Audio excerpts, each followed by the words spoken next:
the only heavyweight up there too, wasn't it? Yeah. I don't remember. Rico came up for like a day or two, but really, he didn't want to. If I can remember correctly, he didn't want to spar with you. No, he didn't. Wait, why not? Man, I don't like him for one. You never liked Rico? Well, no, it was him and Tito like dogged me after Rico won the title, and they talked a bunch of shit on me on the pay-per-view. What'd they say? Oh, they were just like, oh, we did it clean. We did this. We did that. Tito Ortiz? Like, yeah. I'm like, oh, I thought we were buds, but you saw a moment that you could step over somebody else and try to elevate yourself by bringing me down. It's like, that's cool. Nice to know. Wow, I didn't know all this. Tito and who else tried to dog you? That was Tito and Rico. Oh, Rico did it too. Yeah, I don't. Yeah, Rico was in on it. Yeah, I'm just like, wow, you guys funny. Hypocrites. Is that why you kicked Tito's ass up there in Big Bear? Well, that and because, if I'm going to get in the ring with you, you're going to get your ass whooped. I saw him because we always sparring. We was always training, and this is my first time seeing Tito spar him. So I'm sitting there watching with popcorn. Wait, how bad? When you say you have like Rampage there and it makes your training camp so much funnier, right? Like I can attest to that because he's part of one of like my hardest training camps when I train at the training lab in the garage and working our ass off. He's always got me laughing. Even if we're dead, like the hardest workout you could possibly have, he's still got me laughing. And I think that's important as well. Yeah, right? we knew that we had to work hard and we were going to push it and we were going to spar our asses off, but there was a lot of positive reinforcement and everything. It's like, okay, Rampage, this thing you did here, you got me here. We need to keep doing this, and this is why it worked, and this is why it'll work again if you use it like this and use it like so. It was all about we're not sitting back keeping score to think about how we can get over on the other guy. We're going to compete to our utmost every single time, but we're all trying to build each other up and realizing that this is hard as fuck. We already accept that. Yeah.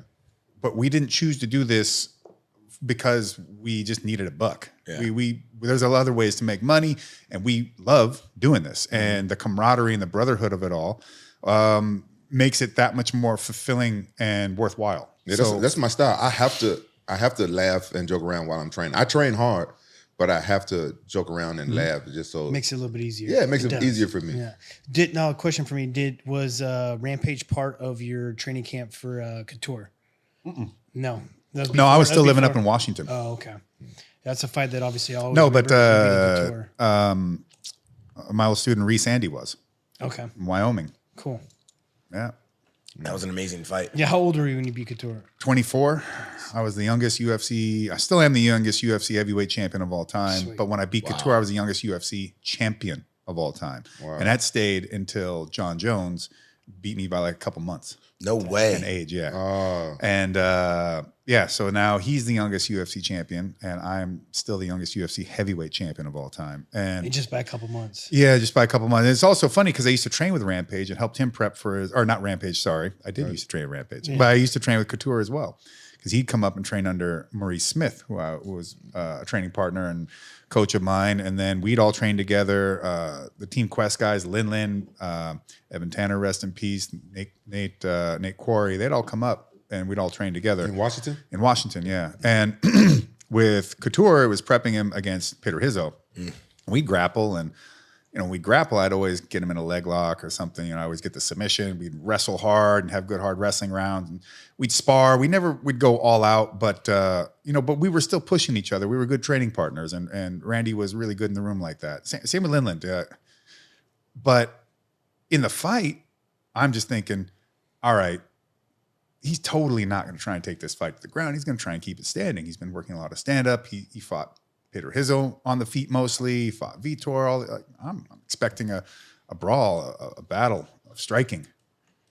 Motherfucker shot a double under every right hand I threw, and I'm like, wow, okay, we'll do this that way, I guess then. Yeah, and in the end, I got him to bail, running from a leg lock, got on top, soccer kick to the body, and took him out. But it's just like, I just was so, every single time I had no concept that he would ever try and take me. Like, he's not going to do it. That's probably why he did it. He was really methodical like that. Maybe. I don't know. Soccer kick to the stomach. I love that. I mean, that's got to feel good. And I told Big John, I go, I would love to soccer kick someone in the stomach.